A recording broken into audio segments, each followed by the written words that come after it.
To my shame, I did not like our son when he was little, and it nearly destroyed my relationship with Casey, a relationship that I cherish to this day. And I struggled with how to connect with him. I struggled with how to understand him, right? Because it was just, there were so many things. It's just every day seemed so difficult. Just putting your shoes on had to be difficult. Any changes in plans resulted in a big meltdown. I didn't realize at the time that he got that from me, right? And he had to control other people. He was kind of bossy and demanding, wanted to be in control. You couldn't play board games with Casey because he changed the rules of the game, cheat or quit like many of your kids do, or enforcing justice. That's not fair, right? Everything just seemed to be very difficult, and there were arguments over literally everything, right? Schoolwork was difficult, bedtime, morning, right? He'd procrastinate. All these different things just built up, and I wasn't mature. And so I blamed it on him, right? I was in that if then. Well, if our son would just start doing X, our home life would be good and I'd be a good dad. Well, now I'm placing all the power in the hands of the child. I'm giving up responsibility for my own choices, my own responses, right? That if then thing, instead of saying no. I have a choice. I can parent him differently. I can look at him differently, and I can begin to understand him, and I can begin to change myself. And that's what ultimately changed our relationship and our family. And so I know a lot of you feel the same way. And I know a lot of dads, right? We struggled with how to, because we thought, well, I'm going to have a kid, we're going to connect over sports. But then you have a child who doesn't want to participate in team sports, right? And these kids, I know they're tough. And it doesn't help that we're all flawed from our own childhoods.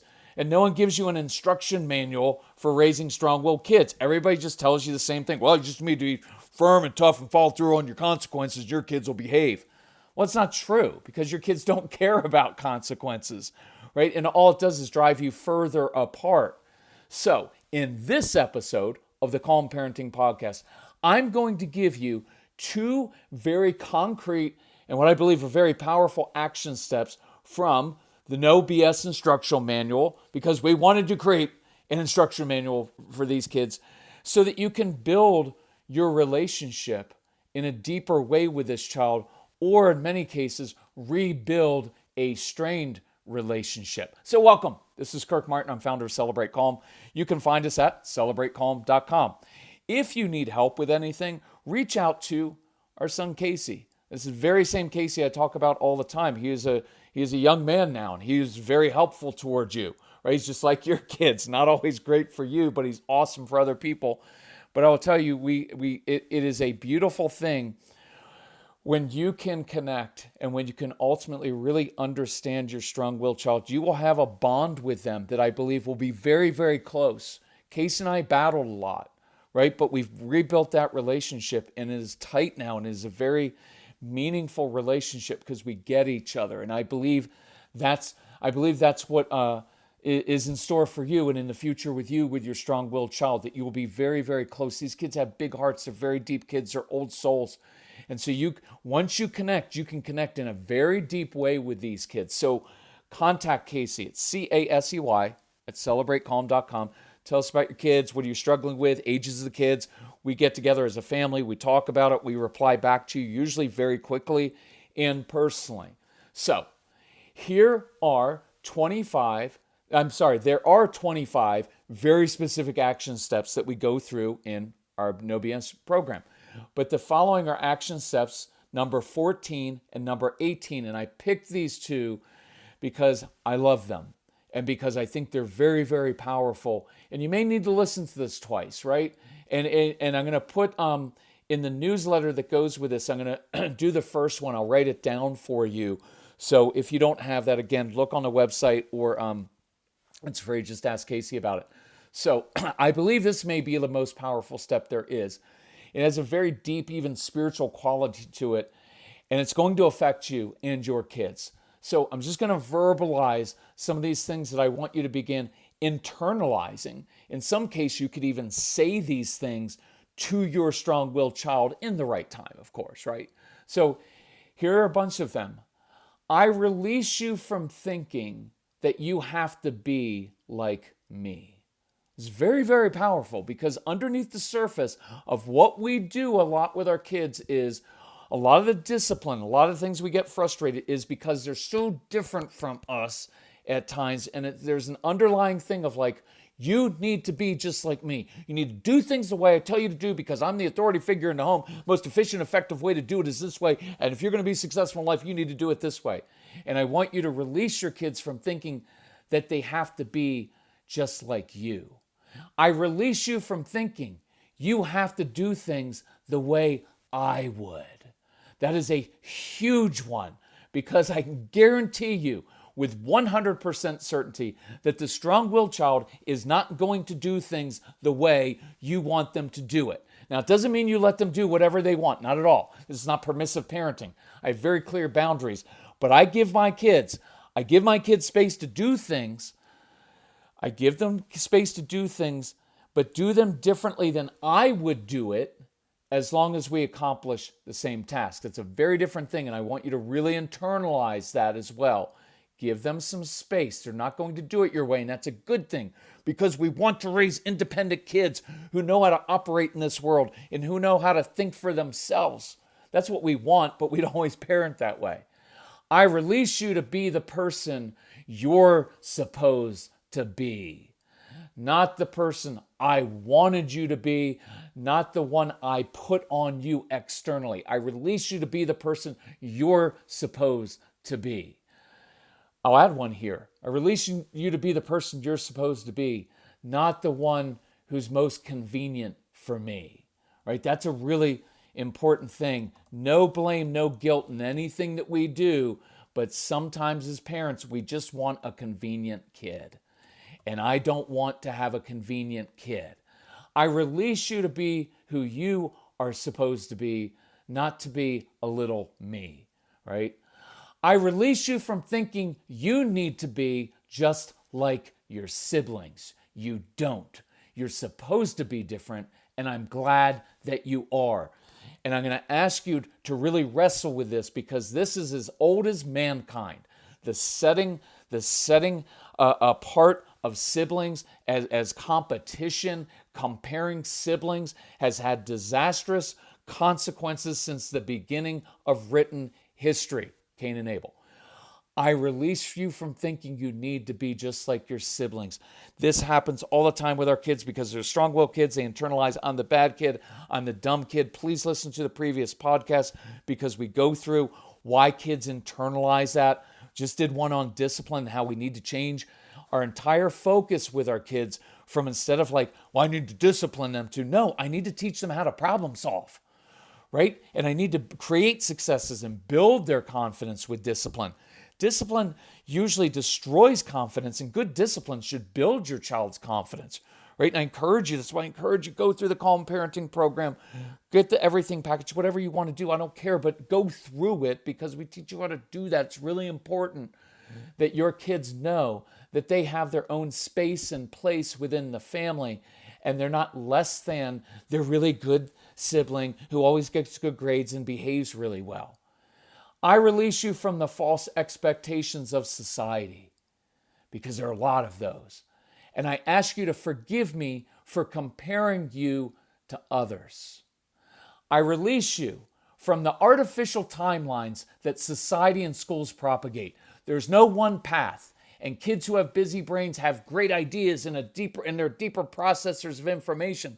And that's why you connect better with adults. That's why you excel in the adult world. And so I take the pressure off of you to conform to someone else's arbitrary timeline. I free you from the comparison to others. If you bloom a little later, know that when you do bloom, it will be spectacular. So take your time. Don't force it, and you'll know when it's time to go to the next step. That would be an hour-long podcast in itself, right? Of all the artificial timelines that we put on our kids.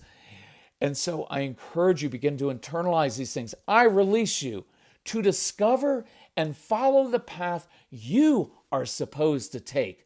Not the path that I want you to take, not the path that others have wanted you to take. Forgive me for trying to make you be like everybody else. I want you to be uniquely you. We need your creativity, your ingenuity. We need your perspective. So look, all of these we could break down into an hour. I release you from following arbitrary rules and expectations that you know inside are simply not right. I release you instead to do what's right. I release you from thinking that grades and behavior are the most important qualities to develop, when in fact it's your persistence, your compassion, ingenuity, your creativity, your desire to help others that will make you wildly successful in life. Add your own qualities there, right? Your own independent thinking, right? Your own willingness to challenge assumptions, to take risks. Those are the qualities that we need to be, for lack of a better word, incubating, cultivating in our kids. But we fall into this trap of like everything's about good grades and good behavior. That's what we measure our kids against for 18 years. And then we wonder why they don't feel good about themselves and they feel like failures and they're not motivated anymore. You wouldn't be motivated either, right? If we said, hey, I'm going to take the two qualities that are your two greatest weaknesses, and then I'm going to grade your entire life on just those two qualities. We would, right? Nobody gets a job in an industry or gets a job in which the requirements are things that you're really not good at, right? You play to your strengths. So I encourage you to help your kids understand that and to reset your own expectations. I do this from a young age. I do it with a toddler, right? Release them from your expectations as a toddler, right? Even this is more internally for you, not so much to say to them. But the truth is, toddlers are supposed to make messes and explore and be silly. Their job description is not to be productive and efficient, right? So release them from that. And I can't tell you how important this is, this releasing. I've had to do this even with Casey as he gets older. He and I are a lot alike, but we also have significant differences. And he's grown up thinking he needs to be like his dad, to do celebrate calm the way I've done it. But that's not him. See, his unique giftings are very different from mine. So I continually have to release him and say, Casey, I release you to do this, to do your work, to do your life the way you're supposed to do it, not the way I've done mine, right? And so that's very powerful and very important. And by the way, now would be a good time to release yourself from the false expectations you have labored under as a spouse, as a parent, as a person of faith, right? I release you from thinking that your job is to make your kids happy and do everything for them, right? I want you to be free of these false expectations that, well, if you were a good parent, your kids would behave all the time. It's a horrible expectation. And a lot of you feel guilt for that. And you feel like you've been bad parents, you've been judged by people. And I want you to be released from that so you can actually enjoy parenting and you can enjoy your kids even with all of their flaws and all of your flaws. So here's step number 18. That last one, man, you really got to dig into that one because that's not something you say one weekend. Hey, I want to release you from all these things, right? Some of it is a process that you're going to have to even internalize within yourself. But let's go to step number 18. Enter into their world, and here's a bonus, let your child teach you something. So think about this. Most of the time, we put all of our energy into trying to get our kids to do things we care about. Study, organize, get good grades, have good manners, behave well, clean up, do chores, listen. And there's nothing really wrong with that, right? But it's all consuming, and these kids naturally resist that. And it hasn't worked to this point, has it? So why not change and do the opposite? Enter into your child's world. Be curious about what they're interested in, because we kind of fake that, right? We kind of act like it, but in the back of our head, we're like, hey, nice that you're interested in that. Nice with your little curiosity stuff over there. Hey, but we got chores to do. We got homework to do. You got to behave well and get good grades, right? So be curious about what they're interested in, right? Like, that child who lays off the sofa upside down? Instead of being irritated by it, walk in the living room and lay upside down next to him. Experience it with him or her. See how he views the world. I'm curious. You see the world in such a different way, and I want to understand it. I've spent too much time trying to change you, but I actually want to see the world the way you do. I could actually learn from you, and then be quiet and listen. I want you to bond with your child, and here's a fantastic way to do it. Bond over music your child likes. Now, here's the hard part. I'm 99% sure you're going to hate their music. It's probably rap or electronic dance music or something you just don't like. So one night while fixing dinner, just try this once. Blast some of their music. Just do it. And your child will get off his screens and come ask, what are you doing? And look, it's okay to lie here. Just say this. Hey, on the way home from work, I was listening to the radio and they were talking about this rap artist and his story. And I was curious about his life story, so I wanted to listen and learn exactly why his music is so repulsive. I'm kidding. Don't mention that part. But I wanted to learn why his music, why he talks about that in his music. And I do mean this. I would do this. So you can think awful things about that, but then say this, I'm curious. What is it about his or her music that resonates with you? And then listen. Listen without making snide comments or correcting or trying to change your child's opinion. Listen to them and relax with that rigidity. See, I guarantee if you're like me, you're rigid and you resist everything that's so different about your kids.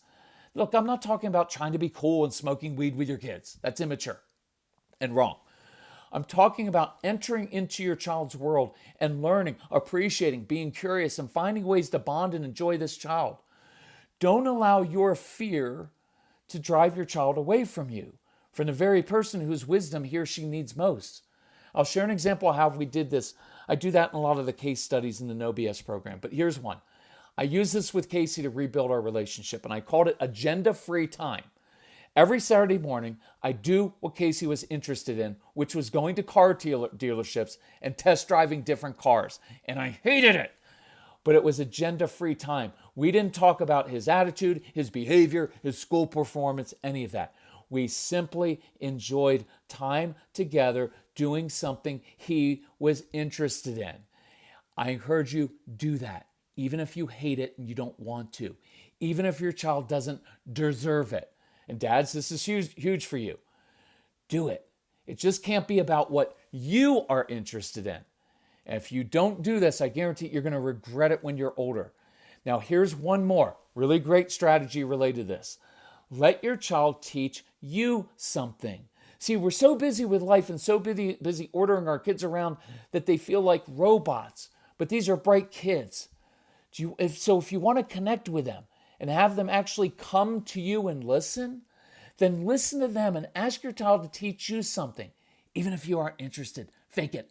Ask them to show you something with technology or how to create something. I promise you, your child will appreciate this more than you know, and it's a way to bond with them. Look, I've said this a million times. You're justified in feeling angry and frustrated and annoyed by your strong-willed child. You're justified, right, in all of these feelings. But just punishing them and getting on them all the time and lecturing doesn't work, and it makes things work. So do the opposite. Enter into your child's world instead of demanding that they pursue what's just interesting or important to you. So let's do these things this week. Begin releasing your child from all of these limiting expectations. And start this when your kids are young. And summer, great time to rebuild your relationship because there's no school pressure. Hopefully you have a little bit more time. I encourage you, go through the 25 action steps in the No B.S. program. It's on sale now at celebratecalm.com, or it comes free in the Get Everything package. I encourage you, just get everything. That way you've got everything. Look, it's a little more, maybe a little bit less than one trip to a therapist's office. And look, we believe in therapy, but therapy for a lot of our kids, you just waste a couple $1,000s because they go in there and they manipulate the therapist and tell them what they want to hear, right? Or they just say, I don't know. I'd rather you learn how to connect with your kids and do this. So if we can help you in any way, reach out to us. Reach out to Casey, Casey at celebratecalm.com. Let us know what you're struggling with. We will help you. Thank you for doing this. Thanks for listening. Love you all. Bye-bye.